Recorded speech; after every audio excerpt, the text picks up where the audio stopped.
Durante 2000 años, millones de personas han creído en una historia que podría ser la mentira más grande jamás contada. Pero ¿qué pasaría si te dijera que uno de los filósofos más brillantes de la historia ya había desenmascarado esta narrativa hace más de 3 siglos? Baruch Spinoza, el hombre que tanto la iglesia como la sinagoga intentaron silenciar, pudo haber revelado la verdad más perturbadora sobre la ascensión de Cristo. Prepárate para un viaje que desafiará todo lo que creías saber sobre uno de los eventos más sagrados del cristianismo. Esta no es una historia sobre fe ciega o devotos argumentos teológicos. Esta es la historia de cómo la razón pura, aplicada sin piedad ni concesiones, puede destruir los cimientos mismos de lo que consideramos verdad divina. ¿Estás listo para descubrir lo que realmente sucedió después de la crucifixión? ¿Tienes el valor de enfrentar la posibilidad de que durante siglos hemos sido víctimas del engaño más sofisticado de la historia humana? Ámsterdam, 1656. Un joven de apenas 23 años camina lentamente hacia la sinagoga portuguesa de la ciudad, sin saber que está a punto de vivir el momento que cambiará no solo su vida, sino el curso mismo de la filosofía occidental. Baruch Spinoza, hasta ese momento un comerciante respetado y estudioso prometedor de la Torá, está a punto de enfrentar algo peor que la muerte: la excomunión total, el jerem, la maldición más terrible que su comunidad puede pronunciar. ¿Pero qué había hecho este joven para merecer tal castigo? ¿Qué ideas tan peligrosas habían brotado de su mente brillante que ni siquiera sus propios hermanos judíos podían tolerar? La respuesta es simple y aterradora a la vez. Spinoza había comenzado a hacer las preguntas correctas. Y cuando empiezas a hacer las preguntas correctas sobre la religión, inevitablemente llegas a respuestas que nadie quiere escuchar. Baruch Spinoza nació en 1692, en una familia de judíos sefardíes que habían huido de la Inquisición española. Su familia había encontrado refugio en los Países Bajos, donde la tolerancia religiosa era, al menos en teoría, más amplia que en el resto de Europa. Pero incluso en este ambiente relativamente liberal, existían límites muy claros sobre lo que se podía pensar, y más importante aún, sobre lo que se podía decir. Desde joven, Spinoza mostró una mente extraordinaria. Dominaba el hebreo, el latín, el español, el portugués y el holandés. Estudió los textos sagrados con una dedicación que impresionaba a sus maestros, pero también con una curiosidad que pronto los alarmaría. Mientras otros estudiantes aceptaban las enseñanzas tradicionales sin cuestionamiento, Spinoza comenzó a aplicar la lógica aristotélica y los métodos de investigación que estaba aprendiendo a los textos más sagrados de su tradición. Pero ¿no es eso precisamente lo que se supone que debe hacer un verdadero buscador de la verdad? ¿No debería la verdad divina resistir cualquier escrutinio intelectual? Las primeras dudas de Spinoza surgieron cuando comenzó a estudiar los textos bíblicos con el mismo rigor que aplicaría a cualquier documento histórico. Notó inconsistencias, contradicciones, anacronismos. Se preguntó por qué Moisés describía su propia muerte en el Deuteronomio. Cuestionó por qué los relatos de la creación en el Génesis parecían contener 2 versiones diferentes.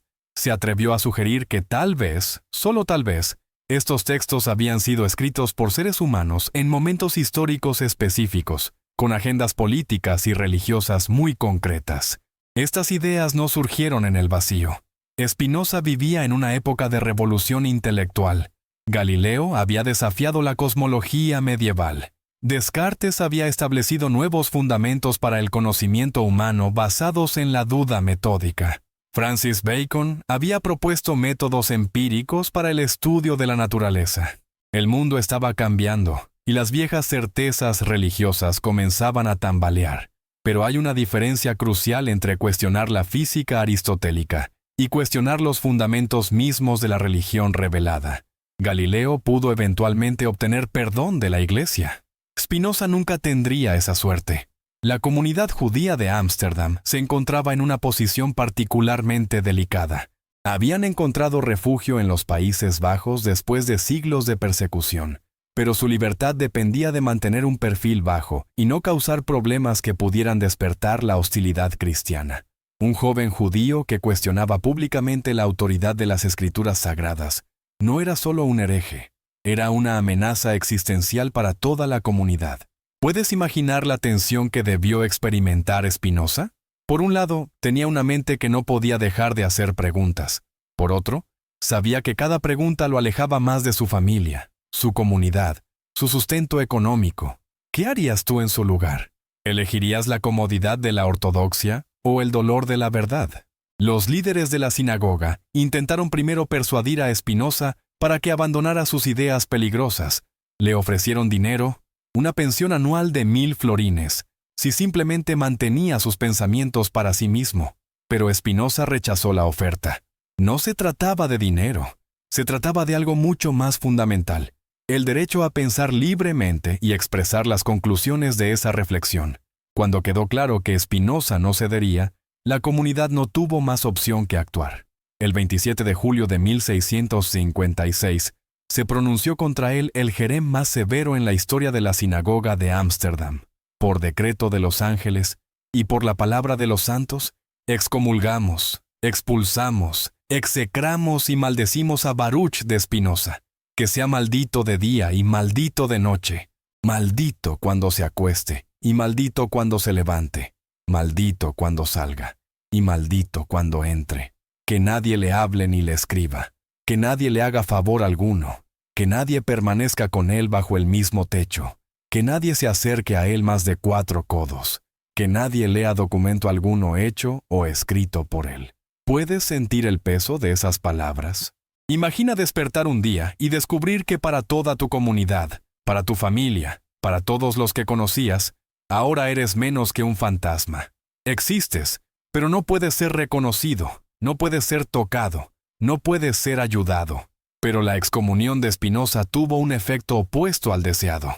En lugar de silenciarlo, lo liberó completamente.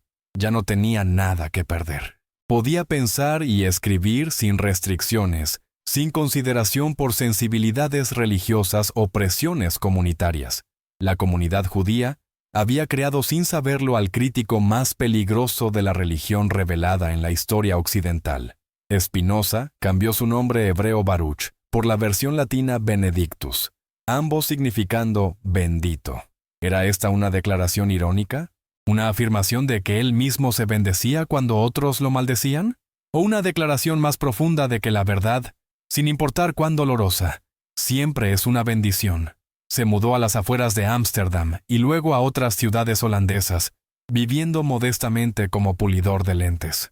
Esta no era solo una profesión, era una metáfora perfecta.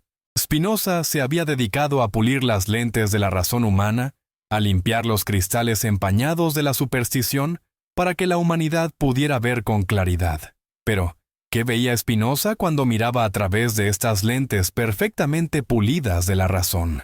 ¿Qué descubrió cuando aplicó su método filosófico riguroso a la religión cristiana y específicamente a la historia de Cristo? Sus conclusiones serían tan revolucionarias que incluso hoy, más de 3 siglos después, siguen siendo consideradas peligrosas por muchos. Spinoza desarrolló un sistema filosófico que no dejaba espacio para lo sobrenatural, para los milagros, para la intervención divina en el mundo natural. Su Deus sive natura, Dios o naturaleza, proponía que Dios y la naturaleza eran una y la misma cosa. No había un Dios personal, sentado en los cielos moviendo los hilos de la historia humana.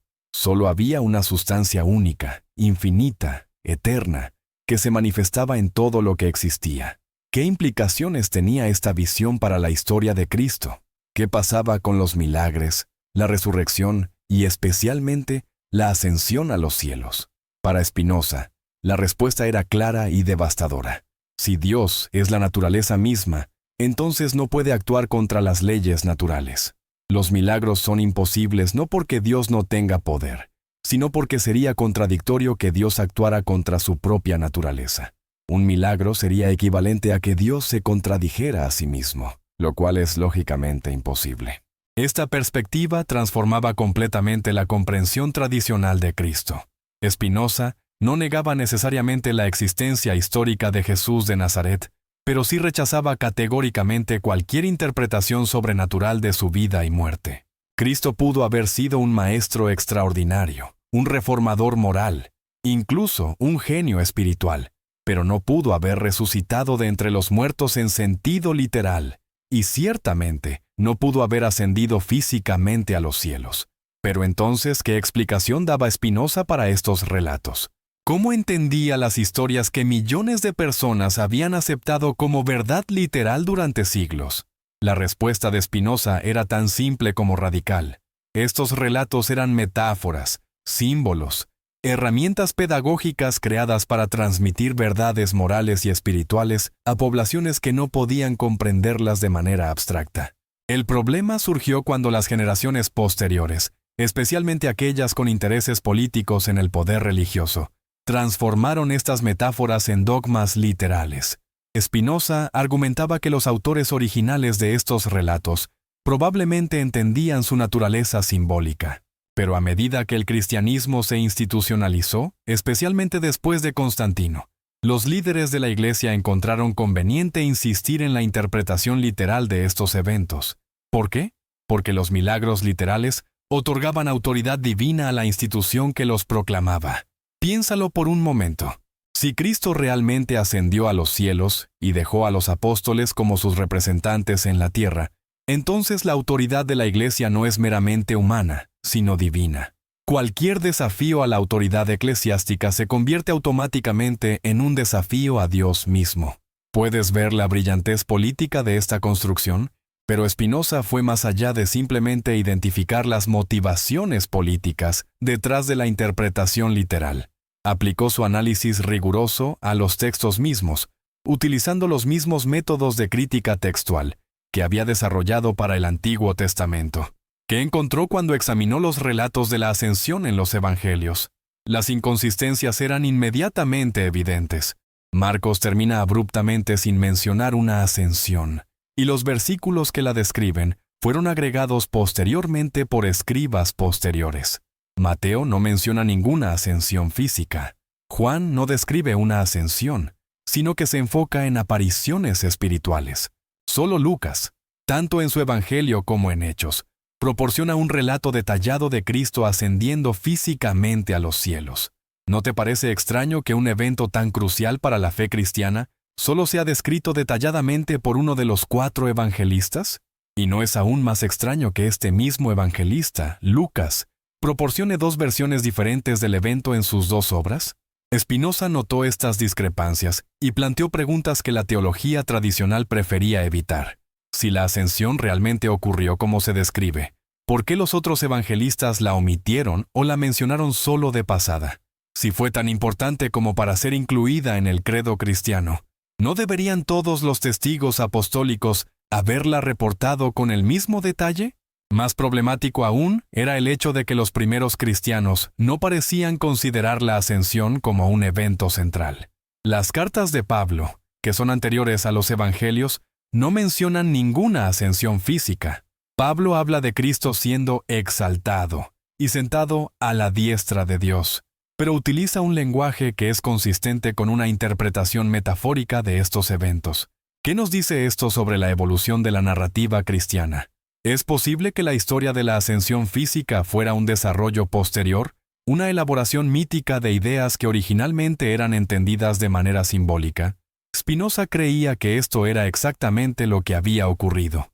En su análisis, la ascensión de Cristo era originalmente una metáfora para la exaltación espiritual del Maestro después de su muerte. Sus seguidores continuaron sintiendo su presencia, continuaron siendo inspirados por sus enseñanzas, continuaron experimentando lo que percibían como su guía espiritual. En un sentido muy real, Cristo había ascendido por encima de las limitaciones de la mortalidad física para convertirse en una presencia espiritual permanente en sus vidas. Esta interpretación no disminuía necesariamente la importancia espiritual del evento, simplemente reconocía su naturaleza metafórica. Pero para la Iglesia institucional, esta diferencia era crucial. Una ascensión metafórica no podía justificar afirmaciones de autoridad divina, de la misma manera que una ascensión literal.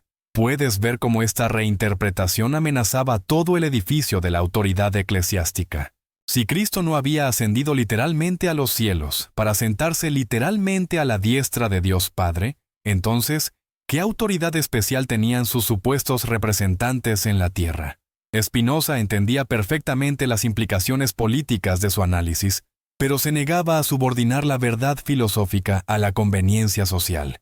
En su obra Tratado Teológico Político, desarrolló una teoría completa sobre cómo las religiones utilizan narrativas sobrenaturales para mantener el control social. Según Spinoza, los líderes religiosos han entendido siempre que las masas necesitan historias concretas, milagros tangibles, promesas y amenazas específicas para ser motivadas a actuar de cierta manera. La religión literal, con todos sus milagros y intervenciones divinas, es fundamentalmente una herramienta de control social. Funciona porque apela a los miedos y esperanzas más básicos de la naturaleza humana. Pero ¿qué pasa cuando las personas se vuelven lo suficientemente educadas como para ver a través de estas narrativas literales? ¿Qué ocurre cuando la ciencia y la filosofía hacen imposible creer en intervenciones sobrenaturales?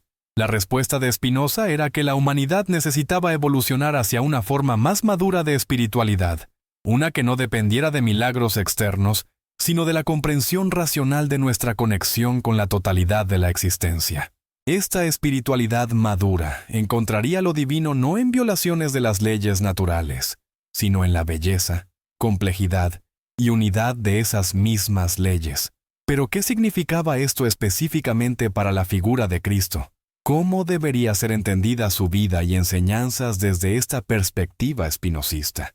Para Spinoza, Cristo podía ser visto como uno de los grandes maestros morales de la humanidad, alguien que había alcanzado un nivel extraordinario de comprensión sobre la naturaleza humana y la ética. Sus enseñanzas sobre el amor, la compasión, la justicia y el perdón representaban insights genuinos sobre cómo los seres humanos deberían relacionarse entre sí para maximizar su bienestar común. La divinidad de Cristo no residía en alguna naturaleza metafísica especial, sino en la perfección de su comprensión moral y su capacidad para transmitir esa comprensión a otros. En este sentido, cualquier ser humano que alcanzara un nivel similar de sabiduría y compasión podría ser considerado divino en el mismo sentido que Cristo. Esta interpretación democratizaba radicalmente la espiritualidad. Ya no había una división absoluta entre lo divino y lo humano, entre los elegidos y los condenados, entre los que tenían acceso especial a la verdad divina y los que no. Cada ser humano tenía el potencial de desarrollar su comprensión, hasta el punto de participar en la misma sabiduría que había hecho a Cristo especial. ¿Puedes imaginar qué tan amenazante era esta idea para una institución que basaba su autoridad en ser el único intermediario válido entre Dios y la humanidad? Pero Spinoza fue aún más lejos en su deconstrucción de la narrativa tradicional. No se contentó con reinterpretar la ascensión. Procedió a analizar sistemáticamente todos los elementos sobrenaturales asociados con la historia de Cristo. La virginidad de María se convertía en un símbolo de la pureza espiritual necesaria para dar a luz ideas transformadoras, no en un hecho biológico literal. Los milagros de Cristo se convertían en metáforas de su capacidad excepcional para sanar espiritualmente a las personas, para ayudarlas a superar sus limitaciones psicológicas y morales. La resurrección se convertía en una expresión de cómo las grandes enseñanzas sobreviven a la muerte física de sus portadores, y la ascensión se convertía en la culminación simbólica de este proceso. Cristo había trascendido completamente las limitaciones de la mortalidad para convertirse en una presencia eterna en la conciencia humana. Pero si esta interpretación era tan razonable, tan elegante, tan consistente con lo que sabemos sobre el funcionamiento natural del mundo, ¿por qué fue rechazada tan violentamente tanto por cristianos como por judíos? La respuesta tiene que ver con algo más profundo que simples desacuerdos teológicos. La interpretación de Spinoza amenazaba todo el sistema de poder que se había construido alrededor de las religiones reveladas. Si las escrituras sagradas eran documentos humanos sujetos a análisis crítico, si los milagros eran metáforas mal interpretadas, si la autoridad divina no podía ser invocada para justificar jerarquías terrestres, entonces, ¿qué quedaba de las instituciones religiosas tradicionales? Esta era la verdadera herejía de Spinoza. No simplemente había cuestionado doctrinas específicas, sino que había desarrollado un método de análisis que, aplicado consistentemente, socavaba los fundamentos mismos de la autoridad religiosa institucional. Los líderes religiosos entendían instintivamente que si las ideas de Spinoza se difundían ampliamente, el resultado no sería simplemente una reforma teológica, sino una revolución completa en la forma en que los seres humanos se relacionaban con lo sagrado. Ya no habría necesidad de sacerdotes, de iglesias, de sacramentos, de toda la compleja maquinaria institucional que había dominado la vida europea durante más de 1000 años. Puedes entender por qué tanto la iglesia como la sinagoga consideraban a Spinoza como una amenaza existencial. No se trataba simplemente de preservar doctrinas abstractas. Se trataba de preservar un orden social completo que dependía de esas doctrinas para su legitimidad. Pero las ideas de Spinoza no podían ser silenciadas permanentemente. A pesar de que sus obras fueron prohibidas, quemadas y condenadas en toda Europa, continuaron circulando clandestinamente entre intelectuales que tenían el valor de enfrentar sus implicaciones radicales. Gradualmente, el método crítico de Spinoza comenzó a ser aplicado no solo a la Biblia, sino a todos los textos religiosos. Estudiosos posteriores desarrollaron lo que llegaría a conocerse como crítica bíblica superior, utilizando herramientas filológicas, históricas y arqueológicas para estudiar los orígenes reales de los textos sagrados. ¿Y qué encontraron estos estudiosos cuando aplicaron los métodos de Spinoza a los relatos de la Ascensión? Los descubrimientos fueron aún más devastadores para la interpretación literal de lo que el propio Spinoza había anticipado. Los manuscritos más antiguos de Marcos no incluían los versículos que describen la Ascensión. Estos fueron claramente agregados posteriormente por escribas que querían hacer que el final de Marcos fuera consistente con Lucas. Los evangelios mostraron señales claras de haber sido editados y reeditados durante décadas antes de alcanzar sus formas finales. Más importante aún, los estudiosos descubrieron que la idea de figuras divinas, ascendiendo físicamente a los cielos, era un motivo común en las religiones del Mediterráneo antiguo. Hércules había ascendido al Olimpo. Rómulo había sido llevado al cielo. Apolonio de Tiana había desaparecido misteriosamente y se creía que había ascendido. El patrón era tan común que los estudiosos desarrollaron un término técnico para él: asunción corporal. ¿No resulta sospechoso que la historia de Cristo siguiera exactamente el mismo patrón que estas otras figuras legendarias? ¿No sugiere esto que los primeros cristianos, conscientemente o no, estaban utilizando tropos narrativos familiares para expresar su veneración por su maestro fallecido? Estudios arqueológicos posteriores confirmaron que las primeras representaciones artísticas de la Ascensión no aparecieron hasta varios siglos después de la muerte de Cristo. Si este evento hubiera sido tan central para la fe cristiana primitiva como posteriormente se afirmó, ¿no esperaríamos encontrar evidencia artística mucho más temprana? Incluso más revelador fue el descubrimiento de que muchos de los primeros padres de la Iglesia interpretaban la Ascensión de manera simbólica. No fue hasta los concilios del siglo IV y V que la interpretación literal se volvió doctrina oficial. Y esto ocurrió en un contexto altamente politizado donde la Iglesia estaba luchando para establecer su autoridad sobre el Imperio Romano. Puedes ver cómo todos estos descubrimientos confirmaban exactamente lo que Spinoza había argumentado 3 siglos antes. Cómo validaban su intuición de que las narrativas sobrenaturales del cristianismo eran construcciones humanas posteriores, superpuestas sobre un núcleo histórico mucho más simple. Pero tal vez la confirmación más dramática de las ideas de Spinoza vino de una fuente completamente inesperada: la psicología moderna. Los estudios sobre experiencias místicas, visiones religiosas y estados alterados de conciencia proporcionaron explicaciones naturales perfectamente plausibles para los tipos de experiencias que los discípulos de Cristo podrían haber tenido después de su muerte. Sabemos ahora que las personas en duelo frecuentemente reportan experiencias vívidas de comunicación con seres queridos fallecidos. Sabemos que el trauma psicológico puede producir visiones que son completamente reales para quien las experimenta, pero que no corresponden a eventos externos objetivos. Sabemos que los grupos sometidos a estrés intenso pueden desarrollar narrativas compartidas que combinan elementos de experiencia real con elaboración imaginativa. ¿No proporcionan estos descubrimientos psicológicos una explicación mucho más plausible para los relatos de las apariciones post-resurrección de Cristo que la hipótesis de una intervención sobrenatural literal? Spinoza, por supuesto, no tenía acceso a estos conocimientos psicológicos modernos, pero su intuición filosófica lo llevó a conclusiones notablemente similares. Argumentaba que lo que los discípulos experimentaron después de la muerte de Cristo fue real para ellos, pero que era un fenómeno psicológico y espiritual, no un evento físico objetivo. Esta explicación no disminuía necesariamente la importancia de estas experiencias para los discípulos. Su encuentro con lo que percibían como la presencia continuada de Cristo transformó completamente sus vidas y los motivó a difundir sus enseñanzas por todo el mundo mediterráneo. Pero el hecho de que estas experiencias fueran psicológicamente reales no las convertía en eventos físicos objetivos. ¿Puedes ver la diferencia crucial? Spinoza no estaba argumentando que los discípulos estuvieran mintiendo o que fueran víctimas de una alucinación sin sentido.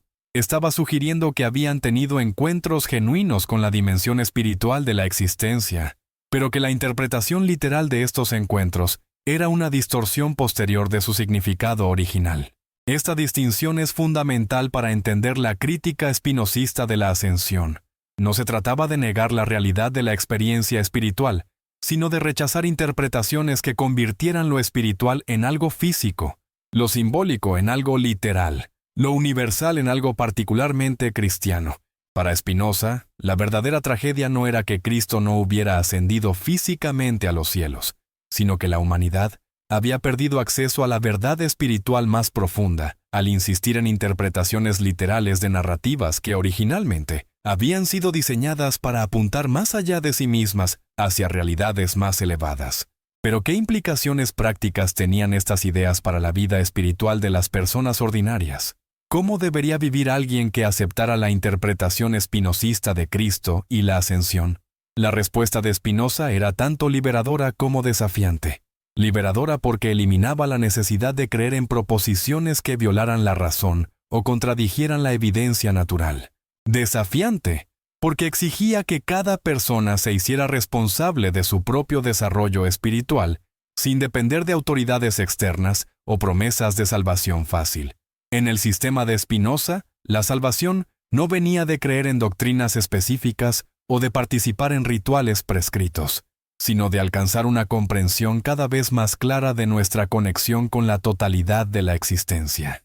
Esta comprensión generaba naturalmente las virtudes morales que las religiones tradicionales intentaban inculcarse a través del miedo y la promesa de recompensa. Una persona que realmente entendiera su unidad fundamental con toda la existencia no podría dañar a otros sin dañarse a sí misma. No necesitaría mandamientos externos que le prohibieran robar, mentir o matar, porque estas acciones serían naturalmente repugnantes para alguien que experimentara visceralmente su conexión con todas las otras formas de vida. Esta era la verdadera ascensión en el sistema de Spinoza, el ascenso gradual de la conciencia desde niveles de comprensión confusos y fragmentados hacia niveles cada vez más claros y unificados. Cristo había ejemplificado este proceso, pero no era el único ser humano capaz de realizarlo. Cada persona tenía el potencial de ascender en este sentido. Puedes ver qué tan radical era esta democratización de lo sagrado. Ya no había mediadores necesarios entre el individuo y lo divino. Ya no había jerarquías espirituales basadas en revelaciones especiales o autoridad institucional. Cada persona tenía acceso directo a la fuente misma de la sabiduría y la compasión. Pero esta accesibilidad directa a lo divino venía con un precio, la responsabilidad total. Ya no era posible culpar a otros por el propio fracaso espiritual. Ya no era posible depender de la intercesión de santos o del perdón otorgado por sacerdotes. Cada persona se convertía en el único responsable de su propio crecimiento hacia la sabiduría y la compasión. Esta responsabilidad individual era exactamente lo que las instituciones religiosas tradicionales habían trabajado para evitar. Es mucho más fácil controlar a personas que creen necesitar intermediarios especiales para acceder a lo divino que controlar a personas que entienden su conexión directa con la fuente de toda existencia. Puedes entender ahora por qué las ideas de Spinoza eran tan peligrosas para el orden social establecido. No se trataba simplemente de diferentes opiniones teológicas. Se trataba de visiones completamente incompatibles sobre la naturaleza de la autoridad espiritual y la responsabilidad individual. Conclusión. La historia de Spinoza y su deconstrucción de la ascensión de Cristo no es simplemente una curiosidad histórica o un ejercicio académico abstracto. Es una historia sobre el poder transformador de la honestidad intelectual y el precio que a menudo pagamos por la verdad. Cuando Spinoza aplicó las herramientas de la razón crítica a los relatos de la ascensión, no estaba tratando de destruir la espiritualidad humana. Al contrario, estaba tratando de liberarla de las limitaciones impuestas por interpretaciones literales que convertían lo universal en particular, lo espiritual en físico, lo simbólico en dogma. Su análisis reveló que la ascensión, entendida correctamente, no era la historia de un solo hombre elevándose físicamente a los cielos para sentarse en un trono cósmico. Era la historia de cómo la conciencia humana puede trascender las limitaciones del ego individual para experimentar su conexión fundamental con la totalidad de la existencia. Era una historia sobre el potencial que cada ser humano tiene para ascender hacia niveles más elevados de comprensión y compasión. Pero las instituciones religiosas que habían construido su poder sobre la interpretación literal de esta historia no podían permitir que esta reinterpretación se difundiera. Reconocían instintivamente que si las personas entendieran la naturaleza verdaderamente universal de la experiencia espiritual que Cristo había ejemplificado, ya no necesitarían intermediarios institucionales para acceder a ella. La persecución de Spinoza, su excomunión tanto de la sinagoga como su rechazo por la Iglesia cristiana, demuestra cuán amenazantes eran sus ideas para el orden establecido. Pero también demuestra algo más: la extraordinaria valentía que se requiere para seguir la verdad hacia donde conduzca, sin importar las consecuencias personales. ¿Qué nos dice esta historia sobre nuestro mundo contemporáneo? ¿Qué relevancia tienen las ideas de Spinoza sobre la ascensión para las personas que viven en el siglo XXI? La respuesta es que estas ideas son más relevantes ahora que nunca. Vivimos en una época donde el conocimiento científico ha hecho imposible para muchas personas educadas creer literalmente en intervenciones sobrenaturales, pero donde las instituciones religiosas continúan insistiendo en interpretaciones literales de narrativas que podrían ser entendidas de manera mucho más profunda y significativa. El resultado es una crisis espiritual masiva. Millones de personas se sienten desconectadas de las tradiciones religiosas de sus ancestros porque no pueden aceptar sus afirmaciones sobrenaturales, pero tampoco han encontrado formas alternativas de conectarse con las dimensiones más profundas de la existencia. La reinterpretación espinosista de Cristo y la ascensión ofrece una salida de este dilema. Sugiere que podemos honrar la sabiduría espiritual profunda contenida en estas tradiciones, sin tener que aceptar interpretaciones que violan nuestra comprensión racional del mundo natural. Cristo puede ser venerado como uno de los grandes maestros espirituales de la humanidad, sin necesidad de creer que violó las leyes de la física. Sus enseñanzas sobre el amor, la compasión y la justicia pueden ser implementadas en nuestras vidas, sin necesidad de creer que ascendió literalmente a través de las nubes, para sentarse en un trono celestial. La ascensión puede ser entendida como una imagen poética poderosa del potencial humano para trascender las limitaciones del egoísmo y la estrechez mental, sin necesidad de interpretarla como un reportaje literal de un evento físico. Pero ¿por qué es importante esta distinción? ¿Por qué importa si interpretamos estos relatos literal o simbólicamente? Importa porque las interpretaciones literales limitan artificialmente el acceso a la sabiduría espiritual. Crean divisiones innecesarias entre creyentes y no creyentes, entre los ortodoxos y los heréticos, entre los salvados y los condenados. Convierten lo que debería ser una fuente universal de inspiración y guía en una propiedad exclusiva de grupos particulares. Las interpretaciones simbólicas, por el contrario, abren estas tradiciones a cualquiera que esté dispuesto a trabajar seriamente con su contenido espiritual. No requieren que suspendamos nuestras facultades críticas o que aceptemos proposiciones que contradicen nuestro conocimiento del mundo natural. En cambio, invitan a una exploración más profunda de los misterios reales de la existencia: la conciencia, el amor, la conexión, el significado, la trascendencia. Spinoza nos mostró que no tenemos que elegir entre la razón y la espiritualidad, entre la ciencia y lo sagrado, entre la honestidad intelectual y el crecimiento moral. Podemos tener ambos, pero solo si tenemos el valor de reinterpretar nuestras tradiciones religiosas a la luz de nuestro conocimiento en evolución sobre la naturaleza de la realidad. La pregunta que nos deja Spinoza es simple pero profunda. ¿Tenemos el valor de seguir la verdad hacia donde nos conduzca, incluso si eso significa abandonar interpretaciones cómodas pero insostenibles de nuestras tradiciones más sagradas? Podemos encontrar en nosotros mismos la misma honestidad intelectual que llevó a un joven judío de Ámsterdam a sacrificar su lugar en su comunidad antes que traicionar las conclusiones de su investigación racional. ¿Estamos listos para una forma de espiritualidad que no requiera que neguemos lo que sabemos sobre el funcionamiento del mundo natural, sino que encuentre lo sagrado precisamente en la belleza, complejidad y unidad de ese funcionamiento natural? Estas son las preguntas que la deconstrucción espinosista de la ascensión de Cristo nos invita a considerar. No son preguntas fáciles, y sus respuestas pueden requerir que reconsideremos algunos de nuestros supuestos más fundamentales sobre la religión, la espiritualidad y la naturaleza de la autoridad.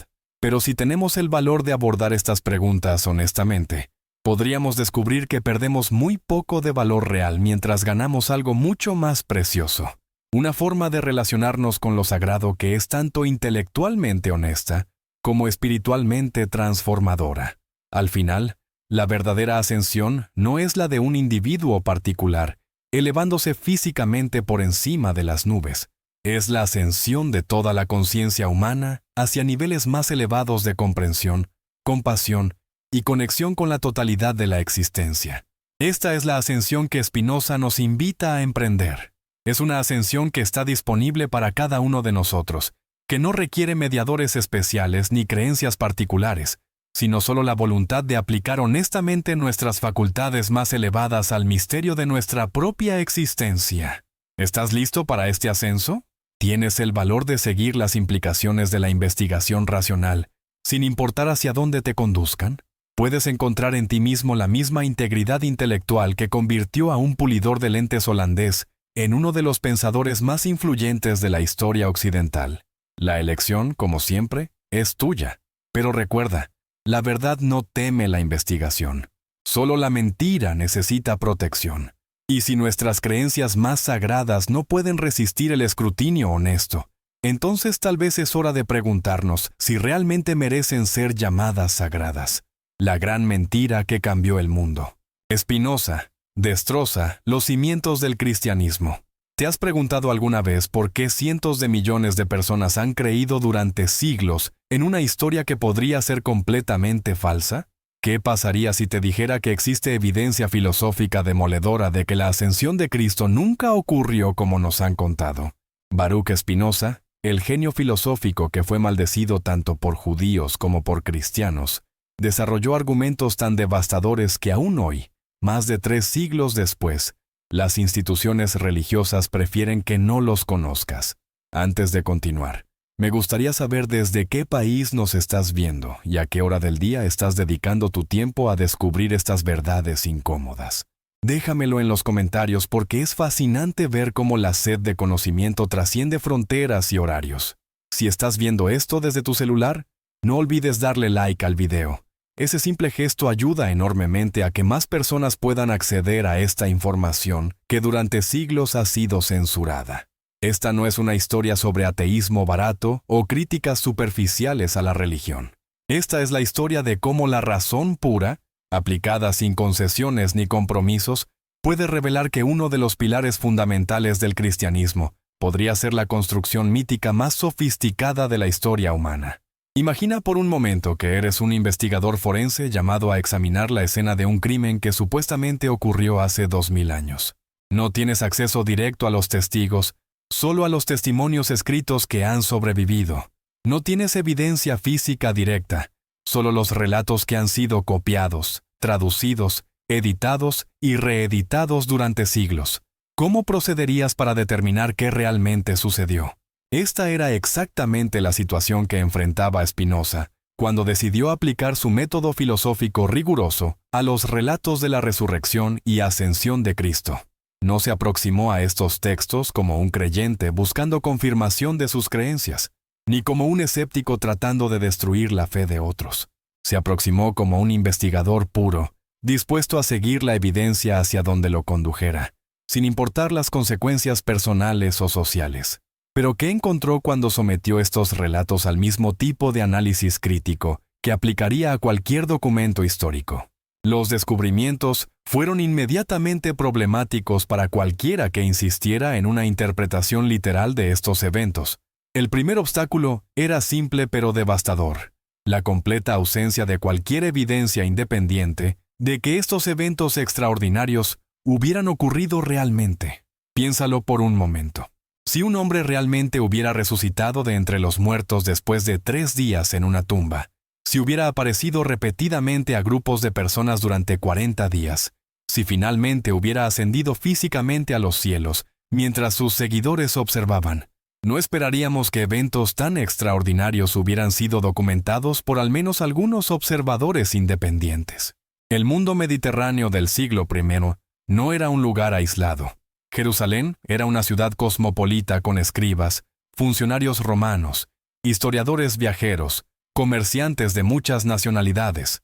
Los eventos descritos en los evangelios supuestamente ocurrieron durante la Pascua, cuando la ciudad estaba llena de peregrinos de toda la diáspora judía. ¿Es realmente plausible que eventos tan dramáticos pasaran completamente inadvertidos para todos, excepto un pequeño grupo de seguidores devotos? Spinoza notó esta ausencia de corroboración independiente y se preguntó qué conclusiones debería sacar un investigador racional. Era más probable que eventos sobrenaturales extraordinarios hubieran ocurrido sin dejar rastro en el registro histórico más amplio, o que las narrativas de estos eventos hubieran evolucionado gradualmente dentro de la comunidad de creyentes, como una forma de expresar sus convicciones sobre la importancia espiritual de su maestro fallecido.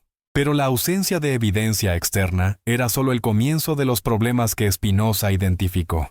Cuando examinó los relatos de la resurrección y ascensión dentro de los propios textos cristianos, encontró inconsistencias que eran imposibles de reconciliar, si estos eventos realmente hubieran ocurrido como se describe. Consideremos solo los relatos de la resurrección, que es el prerequisito lógico necesario para la ascensión. Los 4 evangelios proporcionan versiones tan diferentes de estos eventos que es imposible construir una narrativa coherente que los incluya a todos. ¿Quién fue primero a la tumba? Mateo dice que fue María Magdalena y la otra María. Marcos dice que fueron María Magdalena, María la madre de Santiago y Salomé. Lucas agrega a Juana y las otras mujeres. Juan dice que solo fue María Magdalena. ¿Qué encontraron cuando llegaron? Mateo describe un gran terremoto y un ángel que descendió del cielo y removió la piedra. Marcos dice que encontraron la piedra ya removida y un joven vestido de blanco sentado adentro. Lucas describe a 2 hombres con vestimentas resplandecientes. Juan no menciona ningún ser angelical en el descubrimiento inicial. ¿A quién se apareció Cristo primero después de la resurrección? Mateo dice que se apareció a las 2 Marías. Marcos, en los versículos agregados posteriormente, dice que se apareció primero a María Magdalena. Lucas no especifica una primera aparición individual. Juan dice que se apareció primero a María Magdalena, pero en un contexto completamente diferente. Estos no son detalles menores o diferencias estilísticas insignificantes. Estas son inconsistencias fundamentales sobre los hechos básicos de los eventos más importantes en la historia cristiana. Si estos eventos realmente ocurrieron como se describe, ¿cómo es posible que los testigos apostólicos no pudieran ponerse de acuerdo sobre detalles tan fundamentales? Spinoza aplicó el mismo tipo de lógica que usaríamos para evaluar testimonios contradictorios en un tribunal moderno. Cuando los testigos proporcionan relatos incompatibles de los mismos eventos, tenemos que concluir que al menos algunos de ellos están equivocados, o que los eventos no ocurrieron como se describe, o que no hay suficiente evidencia confiable para determinar qué realmente sucedió. Pero las inconsistencias en los relatos de la resurrección palidecen en comparación con los problemas que Spinoza identificó en las narrativas de la ascensión. ¿Sabías que 2 de los 4 evangelios no mencionan ninguna ascensión física? Mateo termina con Cristo dando la gran comisión a sus discípulos, pero no describe ninguna partida física hacia los cielos. Juan termina con una conversación entre Cristo y Pedro, pero no menciona ninguna ascensión. De hecho, Juan específicamente cita a Cristo diciendo, Aún no he subido a mi Padre, lo que sugiere una comprensión muy diferente de lo que significaba su ascensión. Solo Lucas, tanto en su Evangelio como en el libro de Hechos, proporciona descripciones detalladas de Cristo, ascendiendo físicamente a los cielos. Pero incluso estas dos descripciones del mismo autor contienen diferencias significativas. En el Evangelio de Lucas, la ascensión parece ocurrir el mismo día de la resurrección, después de que Cristo camina con los discípulos hacia Betania, los bendice, y se separó de ellos, y fue llevado arriba al cielo. En Hechos, sin embargo, Lucas dice que Cristo se apareció a los discípulos durante 40 días después de la resurrección, y solo entonces ascendió mientras ellos observaban, siendo recibido por una nube que lo ocultó de su vista. ¿Cómo pudo el mismo autor proporcionar dos versiones tan diferentes del mismo evento? ¿Ocurrió la ascensión el día de la resurrección o 40 días después? ¿Fue una separación gradual o una ascensión dramática presenciada por los discípulos? Si tuviéramos que evaluar estos testimonios en cualquier otro contexto histórico, ¿qué conclusión sacaríamos sobre su confiabilidad como registro de eventos reales? Pero Spinoza fue más allá de simplemente identificar inconsistencias en los relatos. Preguntó una cuestión más fundamental. ¿Qué tipo de evento era físicamente posible según nuestro entendimiento de cómo funciona el mundo natural? Aquí es donde su filosofía se volvió verdaderamente revolucionaria. Spinoza había desarrollado un sistema de pensamiento que no dejaba espacio para violaciones de las leyes naturales. Su famosa ecuación Deus sive natura, Dios o naturaleza, implicaba que Dios y la naturaleza eran idénticos. Dios no era un ser separado que pudiera intervenir en el mundo natural desde afuera. Dios era la totalidad misma del mundo natural, expresándose a través de leyes inmutables y universales. Esta perspectiva hacía imposible cualquier interpretación literal de los milagros descritos en las Escrituras. No porque Spinoza fuera un materialista crudo que negara cualquier dimensión espiritual de la existencia, sino porque entendía que lo verdaderamente divino debe ser consistente consigo mismo. Si Dios es la fuente de las leyes naturales, entonces sería contradictorio que Dios actuara contra esas mismas leyes. ¿Puedes ver la elegancia lógica de esta posición? No requiere que neguemos la existencia de Dios para rechazar los milagros literales. Al contrario, requiere que tomemos a Dios tan en serio, que no permitamos que las limitaciones de la imaginación humana reduzcan lo divino a un mago cósmico que viola sus propias leyes para impresionar a las audiencias. ¿Pero qué significaba esto específicamente para los relatos de la resurrección y ascensión de Cristo? Para Spinoza, la respuesta era clara. Estos relatos no podían ser interpretados como descripciones literales de eventos físicos, pero esto no significaba que fueran completamente ficticios o sin valor. Al contrario, podían ser entendidos como expresiones simbólicas de verdades espirituales profundas que los primeros cristianos habían experimentado, pero que solo podían comunicar usando el lenguaje metafórico disponible en su cultura. Consideremos qué podría haber estado sucediendo realmente durante los días y semanas después de la crucifixión de Cristo. Sus seguidores habían experimentado un trauma masivo. Su maestro, en quien habían depositado todas sus esperanzas de renovación espiritual y posiblemente política, había sido ejecutado de la manera más humillante posible. Su movimiento parecía haber terminado antes de comenzar realmente. Pero ¿qué sucede cuando grupos de personas que han experimentado un trauma colectivo comienzan a procesar esa experiencia juntos? ¿Cómo se desarrollan las narrativas compartidas en tales circunstancias? La psicología moderna nos ha enseñado mucho sobre estos procesos. Sabemos que las personas en duelo frecuentemente reportan experiencias vívidas de comunicación con seres queridos fallecidos. Sabemos que los grupos sometidos a estrés intenso pueden desarrollar narrativas compartidas que combinan elementos de memoria real con elaboración imaginativa. Sabemos que las experiencias místicas genuinas a menudo son interpretadas usando el marco conceptual religioso disponible para quien las experimenta. ¿No es posible que algo así hubiera ocurrido con los discípulos de Cristo? ¿No es posible que hubieran tenido experiencias genuinas de lo que percibían como la presencia continuada de su Maestro? Experiencias que eran psicológica y espiritualmente reales para ellos, pero que no correspondían a eventos físicos objetivos? Esta interpretación no disminuye necesariamente la importancia de estas experiencias para los discípulos. Su encuentro con lo que percibían como la presencia resucitada de Cristo transformó completamente sus vidas. Los convirtió de un grupo disperso y aterrorizado en un movimiento dinámico que eventualmente cambiaría el curso de la historia occidental. Pero el hecho de que estas experiencias fueran transformadoras no las convierte automáticamente en eventos físicos literales.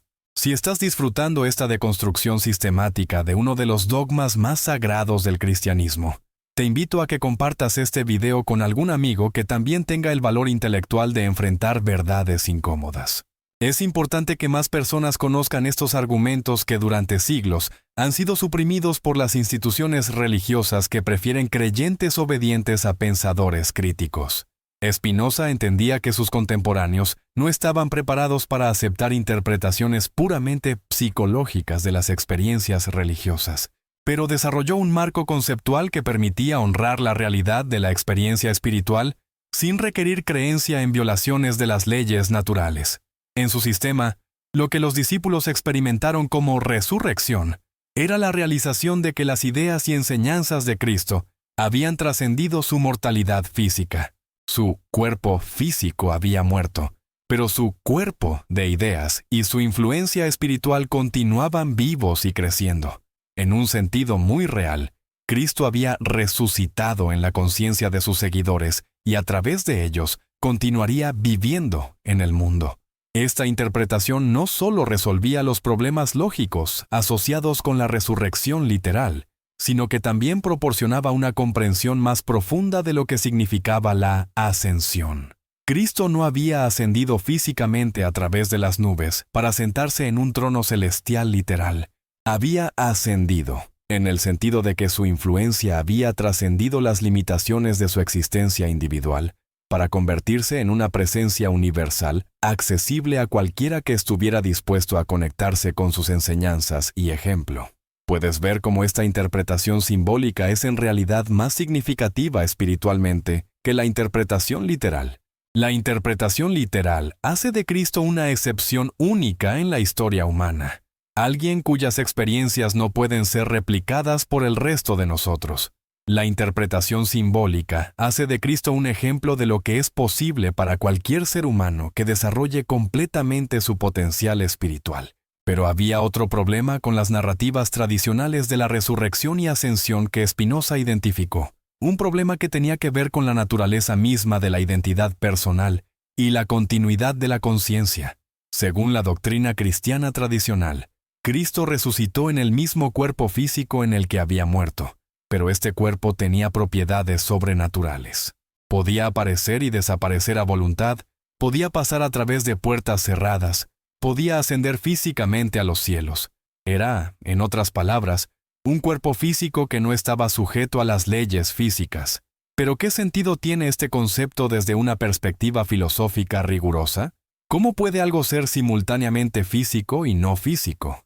¿Cómo puede un cuerpo material trascender las leyes que definen lo que significa ser material? Spinoza argumentaba que estos conceptos eran incoherentes no porque fueran misteriosos, sino porque eran contradictorios. Un cuerpo que no está sujeto a las leyes físicas no es realmente un cuerpo en ningún sentido significativo de la palabra. Es algo más, algo que nuestro lenguaje no tiene palabras adecuadas para describir, porque está tratando de nombrar algo que no puede existir. Esta incoherencia conceptual sugería que los relatos de la resurrección corporal habían surgido de la confusión entre diferentes tipos de experiencia y diferentes niveles de realidad. Los discípulos habían tenido encuentros reales con lo que percibían como la presencia continuada de Cristo, pero cuando trataron de describir estas experiencias, usando el único lenguaje disponible para ellos, crearon narrativas que combinaban elementos espirituales con elementos físicos de maneras que no podían ser literalmente ciertas. ¿No has notado cómo sucede algo similar cuando las personas modernas tratan de describir experiencias místicas o espirituales profundas? A menudo recurren a metáforas físicas para describir experiencias que claramente trascienden lo físico. Hablan de ver, verdades que no son visibles, de escuchar, voces que no producen ondas sonoras, de encontrarse con presencias que no ocupan espacio físico. Este es exactamente el tipo de confusión entre lo literal y lo metafórico, que Spinoza creía que había dado origen a las narrativas de la resurrección y ascensión. Los discípulos habían tenido encuentros genuinos con la dimensión espiritual de la existencia, pero las limitaciones del lenguaje disponible los habían llevado a describir estos encuentros en términos que sonaban como si fueran eventos físicos literales. Generaciones posteriores, especialmente aquellas que no habían tenido las experiencias originales, interpretaron estas descripciones literalmente y construyeron doctrinas teológicas elaboradas basadas en esas interpretaciones literales. El resultado fue un sistema de creencias que requería fe en proposiciones que eran no solo improbables, sino lógicamente incoherentes. Pero tal vez el aspecto más devastador del análisis de Spinoza no tenía que ver con la plausibilidad física de la resurrección y ascensión, sino con sus implicaciones teológicas. Si estas narrativas eran interpretadas literalmente, ¿qué nos decían sobre la naturaleza de Dios y su relación con la creación? La interpretación literal requería creer que Dios había intervenido dramáticamente en el mundo natural para resucitar a un individuo específico de entre los muertos y luego elevarlo físicamente a una dimensión celestial separada. ¿Pero qué tipo de Dios haría esto? Si Dios tiene el poder de resucitar a los muertos, ¿por qué no resucita a todos los que mueren trágicamente? Si Dios puede intervenir para salvar a una persona de la muerte permanente, ¿por qué permite que millones de otras personas sufran sin intervención? ¿Es Dios parcial, salvando a algunos mientras abandona a otros? ¿O es Dios limitado en poder, capaz de intervenir solo ocasionalmente y solo en ciertas circunstancias? Ninguna de estas alternativas es consistente con el concepto tradicional de un Dios que es simultáneamente todopoderoso, perfectamente bueno y universalmente amoroso. La interpretación literal de la resurrección y ascensión crea problemas teológicos masivos que son imposibles de resolver satisfactoriamente. La interpretación simbólica de Spinoza eliminaba estos problemas completamente. Si Dios es idéntico a la naturaleza misma, entonces Dios no interviene desde afuera, sino que se expresa constantemente a través de las leyes naturales. No hay favoritismo divino porque no hay intervenciones selectivas. No hay problema del mal, porque no hay expectativa de que las leyes naturales sean suspendidas para prevenir el sufrimiento.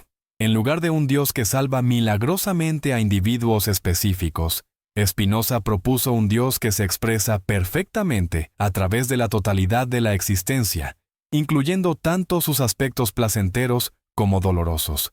Este Dios no necesitaba ser defendido contra acusaciones de inconsistencia o injusticia, porque no se comportaba de maneras arbitrarias o caprichosas. ¿Puedes ver cómo esta concepción de Dios es en realidad más reverente que la interpretación literal tradicional? En lugar de reducir a Dios a un agente que actúa dentro del mundo como otros agentes pero con más poder, Spinoza entendía a Dios como la fuente misma de toda existencia, expresándose perfectamente a través de cada aspecto de la realidad natural. Desde esta perspectiva, la verdadera blasfemia no era negar los milagros literales, sino insistir en interpretaciones que reducían lo divino a las dimensiones limitadas de la intervención humana amplificada. Pero las implicaciones del análisis de Spinoza se extendían más allá de cuestiones teológicas abstractas hacia preguntas muy prácticas sobre cómo deberíamos vivir y qué deberíamos esperar de la existencia. Si Cristo no resucitó literalmente de entre los muertos, ¿qué esperanza tenemos de nuestra propia supervivencia después de la muerte?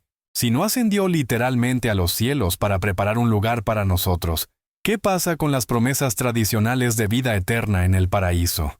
Estas preguntas van al corazón de por qué las ideas de Spinoza eran tan amenazantes para las instituciones religiosas establecidas. No se trataba simplemente de cuestiones académicas sobre interpretación textual. Se trataba de las esperanzas y miedos más profundos de la experiencia humana.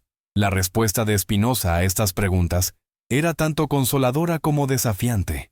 Consoladora porque sugería que ya tenemos acceso a todo lo que realmente necesitamos para una vida significativa y plena. Desafiante porque requería que asumieran responsabilidad total por crear esa plenitud, sin depender de promesas de recompensas futuras. En el sistema de Spinoza, la vida eterna no es algo que esperamos después de la muerte, sino algo que podemos experimentar ahora cuando entendemos nuestra conexión fundamental con la totalidad de la existencia. Cuando reconocemos que somos expresiones temporales de la sustancia eterna que es Dios, naturaleza, experimentamos una forma de eternidad que no depende de la continuidad de nuestra personalidad individual. Esta eternidad no es una duración infinita en el tiempo, sino una cualidad de experiencia que trasciende la preocupación por el tiempo completamente. Es la experiencia de participar conscientemente en algo que es más grande y duradero que nuestro ego individual, algo que existía antes de nuestro nacimiento y continuará existiendo después de nuestra muerte. ¿Puedes entender cómo esta concepción de la eternidad podría ser más significativa que la promesa tradicional de supervivencia personal indefinida? En lugar de ser una extensión de nuestra existencia egocentrada actual, se convierte en una transformación de nuestra perspectiva, que nos permite experimentar nuestra participación en la vida universal misma. Cristo, en esta interpretación, había alcanzado esta perspectiva eterna durante su vida física. Su resurrección era su realización de su identidad fundamental, con la fuente eterna de toda existencia. Su ascensión era su trascendencia completa de las limitaciones de la perspectiva egocentrada. Estos logros no lo convertían en una excepción única en la historia humana, sino en un ejemplo de lo que es posible para cualquier ser humano que esté dispuesto a trabajar seriamente en el desarrollo de su comprensión y compasión. La salvación no venía de creer en los logros únicos de Cristo, sino de seguir su ejemplo hacia el mismo tipo de realización espiritual. ¿Puedes ver cómo esta interpretación democratiza completamente la espiritualidad? Ya no hay una división fundamental entre los salvados y los condenados, entre los elegidos y los rechazados, entre aquellos que tienen acceso especial a la verdad divina y aquellos que no. Cada ser humano tiene el potencial de realizar el mismo tipo de trascendencia espiritual que Cristo ejemplificó. Pero esta democratización venía con un precio: la responsabilidad total. Ya no era posible depender de la intercesión de figuras salvadoras externas o de la membresía en instituciones que prometían salvación automática. Cada persona se convertía en responsable de su propio crecimiento espiritual y de la realización de su propio potencial para la sabiduría y la compasión. Esta responsabilidad individual era exactamente lo que las instituciones religiosas tradicionales habían trabajado para evitar. Es mucho más fácil controlar a personas que creen que necesitan intermediarios especiales para acceder a la salvación que controlar a personas que entienden su capacidad directa para la realización espiritual. Las iglesias habían construido todo su poder en la premisa de que Cristo había hecho algo que ningún otro ser humano podía hacer, y que por lo tanto las instituciones que afirmaban representarlo tenían autoridad especial para administrar los beneficios de sus logros únicos. Si Cristo era simplemente un ejemplo excepcional de potencial humano universal, entonces, ¿qué autoridad especial tenían sus supuestos representantes institucionales? ¿Puedes entender ahora por qué las ideas de Spinoza representaban una amenaza existencial para el cristianismo institucional? No se trataba de cuestionar detalles doctrinales periféricos. Se trataba de socavar los fundamentos mismos sobre los cuales la autoridad eclesiástica había sido construida. Pero las implicaciones del análisis de Spinoza se extendían incluso más allá de cuestiones de autoridad religiosa, hacia preguntas fundamentales sobre la naturaleza del conocimiento y la verdad misma. Si los relatos de la resurrección y ascensión eran construcciones simbólicas posteriores en lugar de reportajes históricos literales, ¿qué nos decía esto sobre la confiabilidad de la tradición religiosa en general? ¿Qué otros elementos de la doctrina cristiana podrían ser reinterpretaciones posteriores de experiencias que originalmente habían sido entendidas de manera muy diferente? Spinoza aplicó el mismo tipo de análisis crítico a toda la estructura de creencias cristianas, desde la virginidad de María hasta los milagros de Cristo, desde la naturaleza de la Trinidad hasta las promesas del juicio final. En cada caso, encontró que las interpretaciones literales creaban problemas lógicos y evidenciales, que desaparecían cuando estas narrativas eran entendidas como expresiones simbólicas de insights espirituales genuinos. El resultado era una reinterpretación completa del cristianismo que preservaba todo lo que era espiritualmente valioso en la tradición, mientras eliminaba todos los elementos que requerían suspensión de las facultades críticas o aceptación de proposiciones que contradecían el conocimiento natural. Esta versión purificada del cristianismo no requería que los creyentes, escogieran entre su honestidad intelectual y su vida espiritual. Podían honrar la sabiduría profunda de Cristo sin tener que creer que había violado las leyes de la física. Podían encontrar inspiración en sus enseñanzas sin tener que aceptar interpretaciones que reducían lo universal a lo particular, lo espiritual a lo físico, lo simbólico a lo literal. Pero ¿por qué entonces estas reinterpretaciones simbólicas no se habían convertido en la comprensión dominante del cristianismo? ¿Por qué las interpretaciones literales habían prevalecido durante tantos siglos? La respuesta, según Spinoza, tenía que ver con la diferencia entre las necesidades de las masas y las capacidades de los individuos excepcionales.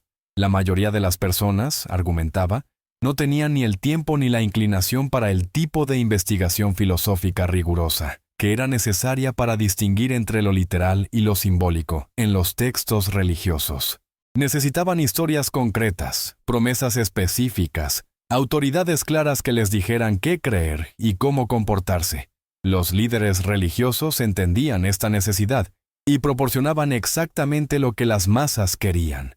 Narrativas simples que podían ser aceptadas sin cuestionamiento. Promesas de recompensas futuras que hacían tolerable el sufrimiento presente. Y sistemas de autoridad que eliminaban la carga de la responsabilidad individual por las decisiones morales y espirituales. Pero lo que funcionaba para las masas no necesariamente representaba la verdad sobre la naturaleza de la realidad. Spinoza distinguía cuidadosamente entre lo que era socialmente útil y lo que era filosóficamente válido. Reconocía que las interpretaciones literales de las narrativas religiosas podían servir funciones sociales importantes, pero insistía en que esto no las convertía en descripciones precisas de eventos históricos reales. Esta distinción permitía a Spinoza criticar las interpretaciones literales sin necesariamente condenar a las instituciones que las promovían. Entendía que estas instituciones estaban respondiendo a necesidades humanas genuinas, incluso si lo hacían de maneras que él consideraba filosóficamente insostenibles. Pero también insistía en que las personas que tenían la capacidad y la inclinación para investigación más rigurosa no deberían estar obligadas a aceptar interpretaciones que violaran su comprensión racional del mundo. Debería haber espacio en la sociedad, tanto para aquellos que necesitaban verdades simples como para aquellos que podían manejar complejidades filosóficas más sofisticadas. ¿No es exactamente esta la situación que enfrentamos en el mundo moderno? ¿No tenemos millones de personas que continúan encontrando consuelo y orientación en interpretaciones literales tradicionales de la religión, mientras que simultáneamente tenemos millones de otras personas que no pueden aceptar estas interpretaciones sin traicionar su honestidad intelectual? El análisis de Spinoza sugiere que este conflicto es innecesario. No tenemos que escoger entre preservar los valores espirituales tradicionales y mantener la integridad intelectual. Podemos tener ambos, pero solo si estamos dispuestos a distinguir entre el contenido espiritual esencial de las tradiciones religiosas y las formas culturales específicas en las que este contenido ha sido expresado históricamente. La resurrección y ascensión de Cristo, entendidas simbólicamente, pueden continuar inspirando y guiando a las personas sin requerir que suspendan su comprensión científica de cómo funciona el mundo natural. Las enseñanzas de Cristo sobre el amor, la compasión, el perdón y la justicia mantienen toda su fuerza moral sin importar si creemos que ascendió físicamente a través de las nubes. De hecho, estas enseñanzas podrían llegar a ser más poderosas cuando no están cargadas con afirmaciones sobrenaturales que alienan a personas que de otra manera podrían estar abiertas a su sabiduría espiritual. La cuestión que nos deja Spinoza es si tenemos el valor intelectual y espiritual para emprender esta reinterpretación. ¿Podemos honrar lo que es eternamente valioso en nuestras tradiciones religiosas, mientras reconocemos honestamente que algunas de las formas en las que estas verdades han sido expresadas reflejan las limitaciones de sus contextos históricos particulares? ¿Estamos dispuestos a asumir la responsabilidad de pensar por nosotros mismos sobre las preguntas más importantes de la existencia, o preferimos la comodidad de aceptar interpretaciones autoritativas que nos ahorramos el trabajo de investigación seria? La respuesta a estas preguntas determinará no solo nuestro propio crecimiento espiritual e intelectual, sino también el futuro de la religión en un mundo donde el conocimiento científico hace cada vez más difícil sostener interpretaciones literales de narrativas sobrenaturales. Spinoza nos mostró que podemos mantener todo lo que es realmente valioso en la religión, mientras abandonamos todo lo que es simplemente supersticioso. Pero hacer esta distinción requiere exactamente el tipo de valentía intelectual que lo llevó a él al exilio de su propia comunidad. La pregunta que queda es, ¿tenemos esa valentía? ¿O continuaremos permitiendo que el miedo al ostracismo social nos impida buscar la verdad donde sea que nos conduzca? Si este análisis te ha hecho cuestionar interpretaciones que habías aceptado sin cuestionamiento, ya has comenzado el mismo viaje intelectual que convirtió a un joven comerciante judío en uno de los filósofos más influyentes de la historia occidental. Y si tienes el valor de continuar ese viaje hasta sus conclusiones lógicas, podrías descubrir que la verdad es mucho más liberadora que cualquier dogma, sin importar cuán consolador pueda parecer inicialmente. El silencio sospechoso. Lo que los historiadores nunca escribieron sobre Cristo. ¿Te has preguntado alguna vez por qué los historiadores más meticulosos de la antigüedad, aquellos que documentaban cada evento político menor y cada fenómeno natural extraño, no mencionaron ni una sola palabra sobre el evento más espectacular que supuestamente jamás ocurrió? Si un hombre realmente hubiera resucitado de entre los muertos y ascendido a los cielos frente a testigos, ¿no esperaríamos que al menos alguien, fuera de los círculos cristianos, hubiera considerado que valía la pena documentarlo? Antes de sumergirnos en esta investigación devastadora, me encantaría saber desde qué país nos acompañas en este momento y a qué hora del día o la noche estás dedicando tu tiempo a descubrir estas verdades que han sido cuidadosamente ocultadas durante siglos. Escríbelo en los comentarios porque es fascinante ver cómo la búsqueda de la verdad trasciende fronteras geográficas y diferencias horarias. Y si estás viendo esto desde tu teléfono, ese pequeño like que puedes dar ahora mismo ayuda enormemente a que este contenido llegue a más personas que, como tú, tienen el valor de cuestionar lo incuestionable. Lo que estás a punto de descubrir no es una crítica superficial nacida del ateísmo militante o del deseo adolescente de rebelarse contra la autoridad. Es el resultado de una investigación filosófica e histórica rigurosa que comenzó hace más de 3 siglos con Baruch Spinoza, y que ha sido confirmada por cada descubrimiento arqueológico e histórico serio desde entonces. Imagínate por un momento que eres un historiador romano del siglo I, meticulosamente dedicado a documentar los eventos significativos de tu época. Vives en una era donde cada eclipse solar es registrado, donde cada rebelión menor es descrita detalladamente, donde incluso los rumores sobre figuras políticas menores son conservados para la posteridad. Tienes acceso a una red de informantes que se extiende por todo el imperio, corresponsales que te envían relatos de cualquier evento inusual que pueda ser de interés histórico. Ahora imagina que en una provincia relativamente menor de tu imperio, durante una de las festividades religiosas más importantes del judaísmo, ocurren los siguientes eventos. Un predicador popular es ejecutado públicamente, pero 3 días después regresa de entre los muertos. No solo regresa, sino que se aparece repetidamente a grupos de personas durante 40 días. Finalmente, en presencia de más de 500 personas según algunos relatos, asciende físicamente a través de las nubes hacia el cielo. ¿Cómo es posible que un evento tan extraordinario, tan completamente sin precedentes en la experiencia humana, no aparezca en ni un solo documento histórico independiente de la época? Esta es la pregunta que atormentó a Spinoza cuando comenzó su investigación sistemática de los fundamentos históricos del cristianismo. No se aproximó a esta cuestión como un escéptico que buscaba destruir la fe religiosa, sino como un investigador genuino que quería entender cómo habían surgido realmente las narrativas que habían dado forma a la civilización occidental durante más de 1000 años. El silencio del registro histórico independiente es tan completo que resulta ensordecedor. Consideremos a los historiadores y cronistas que estaban activos durante y inmediatamente después de la supuesta vida de Cristo. Filón de Alejandría era un intelectual judío prolífico que vivió aproximadamente durante el mismo periodo que Cristo. Escribió extensamente sobre la filosofía religiosa, los eventos políticos de su tiempo y los movimientos mesiánicos que surgían periódicamente en Palestina. Sus obras incluyen comentarios detallados sobre figuras judías mucho menos significativas que lo que Cristo habría sido si realmente hubiera hecho lo que los evangelios afirman.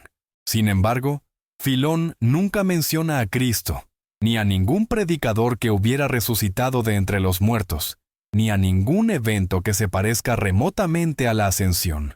¿Cómo es posible que el intelectual judío más importante de su generación no haya escuchado nunca sobre el evento más extraordinario en la historia judía?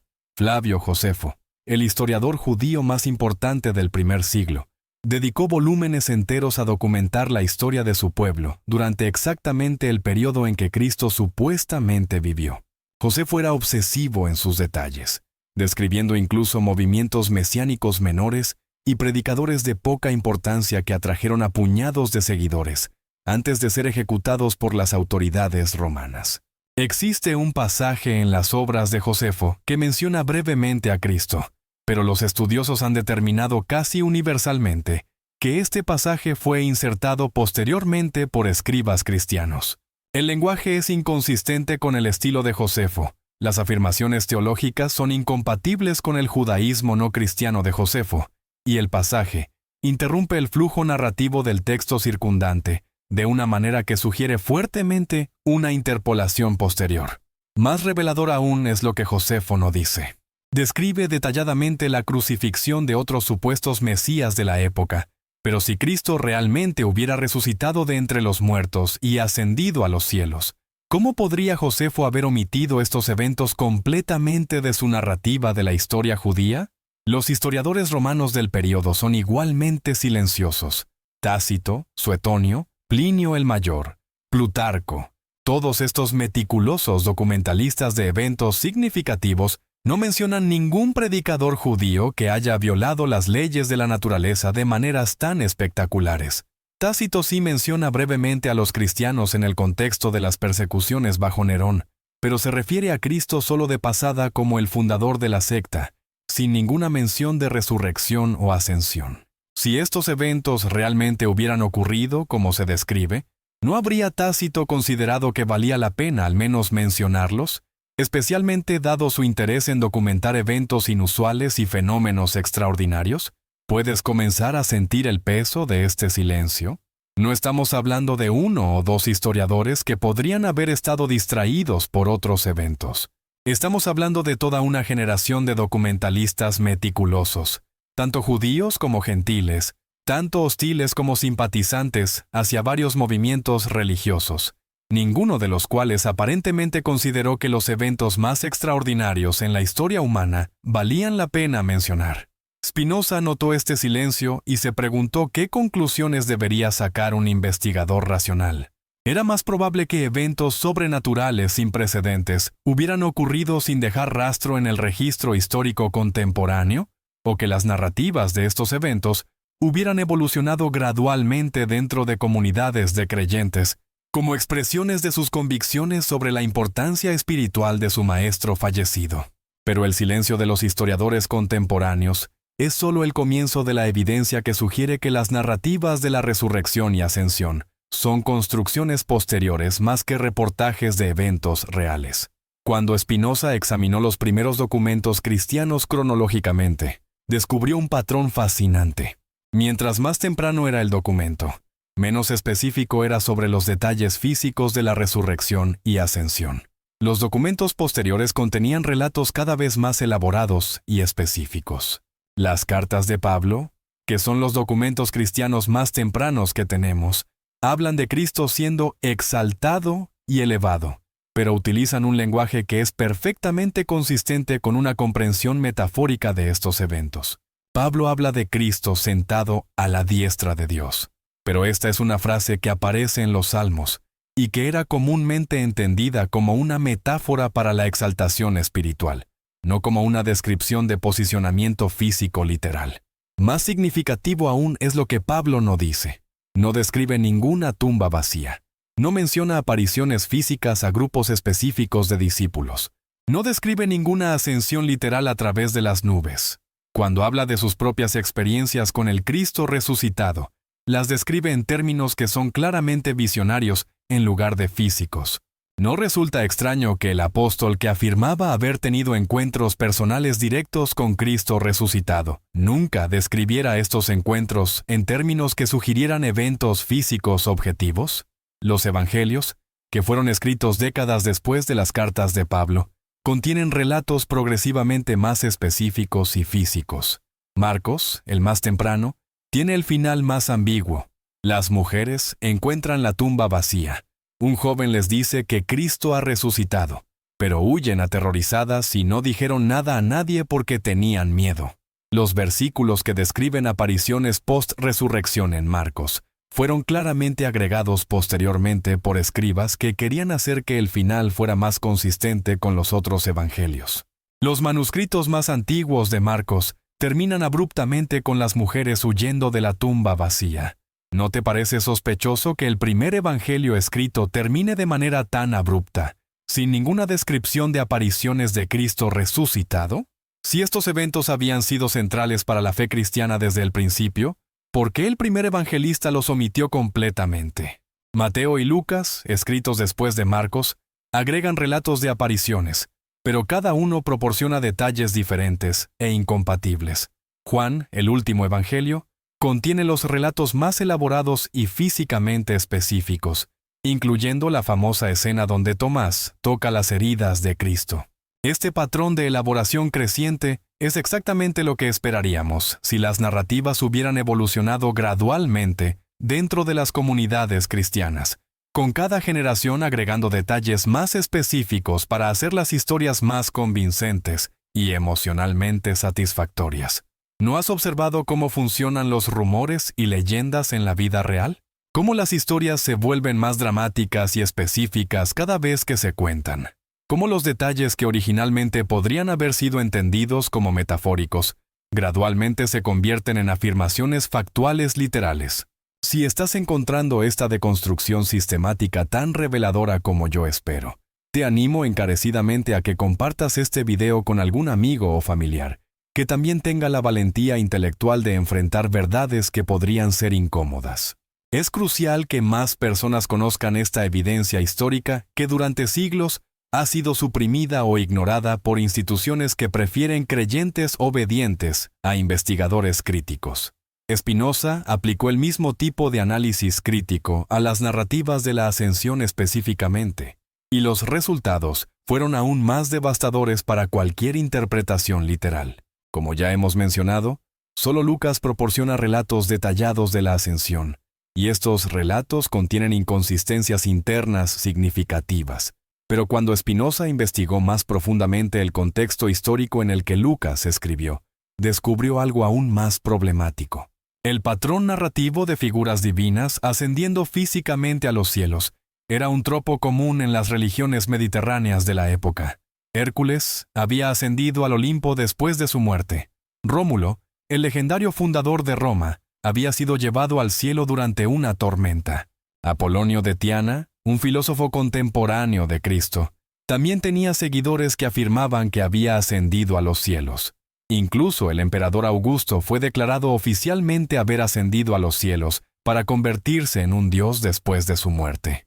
¿No resulta sospechoso que la historia de Cristo siga exactamente el mismo patrón que estas otras figuras legendarias? ¿No sugiere esto que los primeros cristianos, conscientemente o no, estaban utilizando tropos narrativos familiares para expresar su veneración por su maestro fallecido? Más problemático aún para la interpretación literal era el hecho de que las primeras representaciones artísticas cristianas no incluían escenas de la ascensión. Los mosaicos, pinturas murales y esculturas cristianas de los primeros siglos se concentraban en otros aspectos de la vida de Cristo: su nacimiento, sus enseñanzas, su crucifixión, incluso representaciones simbólicas de la resurrección. Pero las representaciones artísticas específicas de Cristo, ascendiendo físicamente a los cielos, no aparecieron hasta varios siglos después. Si la ascensión hubiera sido tan central para la fe cristiana primitiva como posteriormente se afirmó, no esperaríamos encontrar evidencia artística mucho más temprana. ¿Por qué los artistas cristianos de los primeros siglos, que eran tan cuidadosos en documentar visualmente otros aspectos importantes de su fe, omitieron consistentemente este evento supuestamente crucial? La evidencia arqueológica cuenta una historia similar. Las excavaciones en sitios cristianos tempranos revelan inscripciones, símbolos y referencias textuales a muchos aspectos de la tradición cristiana, pero las referencias específicas a la ascensión física son notablemente raras hasta periodos posteriores. Incluso más revelador es el hecho de que muchos de los primeros padres de la Iglesia interpretaban la ascensión de manera claramente simbólica. No fue hasta los concilios del siglo IV b.C. que la interpretación literal se volvió doctrina oficial, y esto ocurrió en un contexto altamente politizado, donde la Iglesia estaba luchando para establecer su autoridad sobre el Imperio Romano recién convertido. ¿Puedes ver el patrón que emerge? Mientras más nos alejamos cronológicamente de los eventos supuestos, más específicas y literales se vuelven las interpretaciones. Mientras más cerca estamos temporalmente de los orígenes del cristianismo, más ambiguos y simbólicos son los relatos. Este patrón es exactamente el opuesto de lo que esperaríamos si los eventos hubieran ocurrido realmente como se describe. Si Cristo realmente hubiera resucitado y ascendido físicamente, esperaríamos que los relatos más tempranos fueran los más específicos y detallados, mientras que las versiones posteriores podrían volverse más elaboradas, pero mantendrían los hechos básicos consistentemente. En cambio, lo que vemos es el patrón típico de la evolución mítica. Narrativas que comienzan como expresiones simbólicas de significado espiritual y que gradualmente se cristalizan en afirmaciones factuales literales a medida que las comunidades que las preservan pierden contacto con las experiencias originales que las inspiraron. Pero Spinoza fue más allá de simplemente documentar la ausencia de evidencia histórica para los eventos sobrenaturales del cristianismo. Desarrolló una teoría completa sobre cómo y por qué las instituciones religiosas promueven interpretaciones literales de narrativas que originalmente habían sido entendidas simbólicamente. Su análisis se centró en lo que él llamó la economía política de la salvación, la manera en que las organizaciones religiosas utilizan promesas de recompensas sobrenaturales y amenazas de castigos eternos para mantener control social y autoridad institucional. Según Spinoza, los líderes religiosos han entendido intuitivamente que las masas necesitan narrativas concretas, milagros tangibles y promesas específicas para ser motivadas a actuar de ciertas maneras. La religión literal, con todos sus milagros e intervenciones divinas, funciona como un sistema de control social porque apela a los miedos y esperanzas más básicos de la naturaleza humana. Pero ¿qué pasa cuando las personas se vuelven lo suficientemente educadas como para ver a través de estas narrativas literales? ¿Qué ocurre cuando la ciencia y la filosofía hacen imposible creer en intervenciones sobrenaturales? La respuesta histórica de las instituciones religiosas ha sido doble. Por un lado, han resistido fieramente el avance del conocimiento científico que amenaza sus afirmaciones literales. Por otro lado, han desarrollado estrategias cada vez más sofisticadas para reconciliar sus doctrinas tradicionales con el conocimiento moderno, a menudo a costa de la coherencia lógica. ¿No has notado cómo las iglesias modernas maniobran cuando se enfrentan a descubrimientos científicos que contradicen sus interpretaciones literales? ¿Cómo ajustan gradualmente sus posiciones doctrinales mientras insisten en que siempre han creído lo que ahora dicen creer? Este proceso de ajuste gradual revela algo importante sobre la naturaleza de las doctrinas religiosas. No son verdades inmutables reveladas por la divinidad, sino construcciones humanas que evolucionan en respuesta a presiones sociales e intelectuales cambiantes. La doctrina de la ascensión física de Cristo ha seguido exactamente este patrón. A medida que nuestro entendimiento de la física y la astronomía ha hecho cada vez más absurda la idea de alguien ascendiendo literalmente hacia arriba para llegar a un reino celestial, los teólogos han desarrollado interpretaciones cada vez más abstractas de lo que podría significar la ascensión. Algunos ahora hablan de Cristo ascendiendo a una dimensión espiritual, que no está ubicada físicamente arriba de la tierra. Otros interpretan la ascensión como una metáfora de la exaltación de Cristo a un estatus divino. Algunos incluso sugieren que la ascensión representa la universalización del mensaje de Cristo, su trascendencia de las limitaciones culturales específicas para convertirse en una presencia espiritual accesible a toda la humanidad.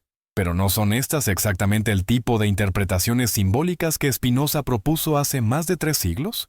¿No sugiere la evolución de la interpretación teológica hacia posiciones cada vez más consistentes con el análisis de Spinoza, que él había identificado correctamente la naturaleza verdadera de estas narrativas?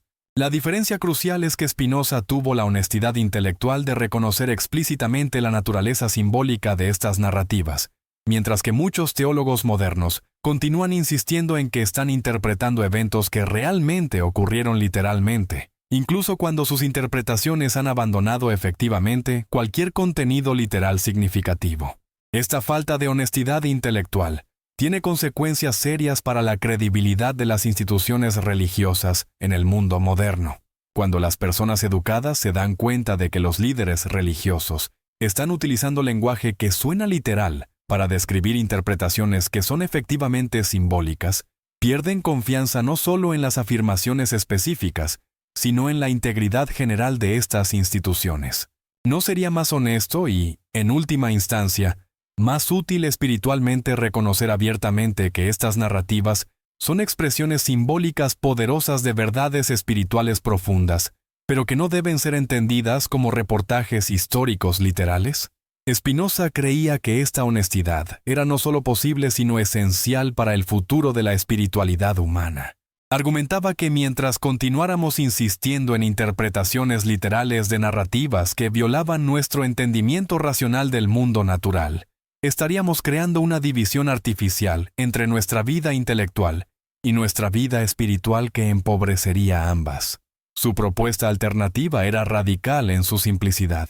Reconocer que las narrativas religiosas son productos de la imaginación humana trabajando para expresar insights espirituales genuinos, pero que estos insights no dependían de la veracidad literal de las narrativas que los contenían. Cristo podía ser venerado como uno de los grandes maestros espirituales de la humanidad, sin necesidad de creer que había violado las leyes de la física. Sus enseñanzas sobre el amor, la compasión, la justicia y el perdón mantenían toda su fuerza transformadora sin importar si había ascendido literalmente a través de las nubes. La ascensión podía ser entendida como una imagen poética poderosa del potencial humano para trascender las limitaciones del egoísmo y la estrechez mental, sin necesidad de interpretarla como un reportaje literal de un evento físico.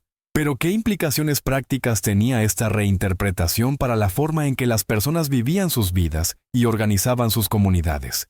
Una de las consecuencias más significativas era la democratización completa de la autoridad espiritual. Si Cristo no había hecho nada que fuera físicamente imposible para otros seres humanos, si su divinidad residía en la perfección de su comprensión espiritual más que en alguna naturaleza metafísica única, entonces cada persona tenía el potencial de desarrollar el mismo tipo de sabiduría y compasión que había hecho a Cristo especial. Esta democratización eliminaba la base para jerarquías espirituales basadas en el acceso privilegiado a verdades reveladas o en la autoridad delegada de figuras históricas únicas. Ya no había intermediarios necesarios entre el individuo y la fuente de la sabiduría espiritual. ¿Puedes imaginar qué tan amenazante era esta idea para instituciones que habían basado su poder en ser los únicos intermediarios válidos entre Dios y la humanidad?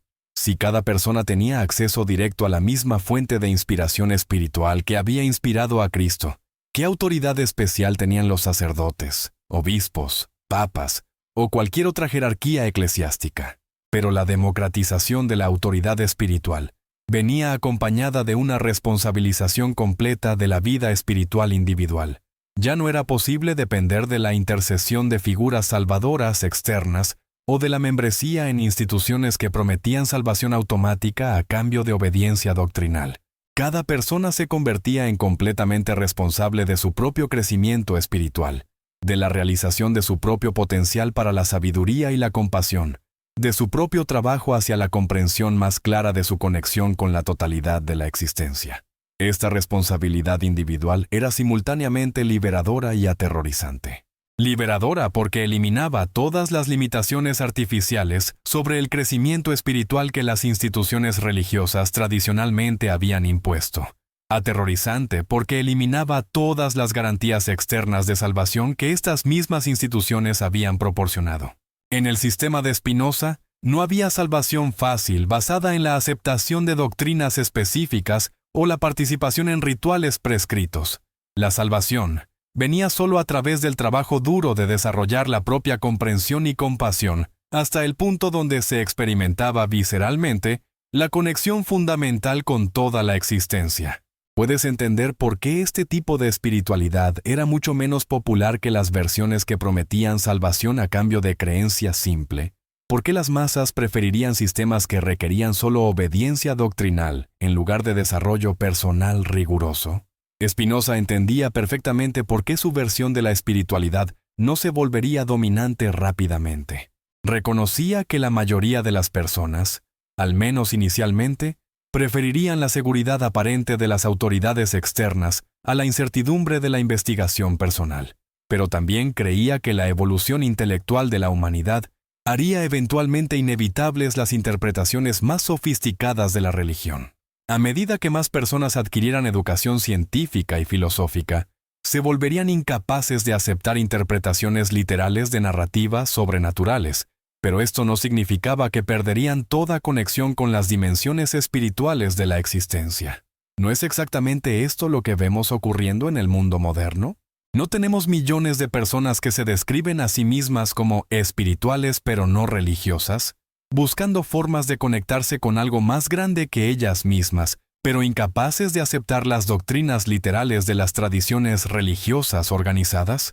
La reinterpretación espinosista de Cristo y la ascensión proporciona exactamente lo que estas personas están buscando: una forma de honrar la sabiduría espiritual contenida en las tradiciones religiosas, sin tener que suspender las facultades críticas o aceptar proposiciones que contradicen el conocimiento moderno sobre cómo funciona el mundo natural.